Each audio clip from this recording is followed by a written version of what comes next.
ప్రసాదాలు తిన్నప్పుడు కానీ ప్రసాదాలు చూసినప్పుడు కానీ అది ప్రతి భక్తుడికి అర్థమైపోతుంది.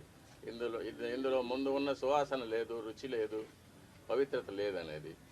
అలాగే అన్నప్రసాదాల్లో కూడా ఈ కల్తీ నెయ్యి వాడి పొంగలు, చక్కెర పొంగలి, సీర మొదలైన వాటిలో కూడా ఇది కలిపి ఉన్నారు.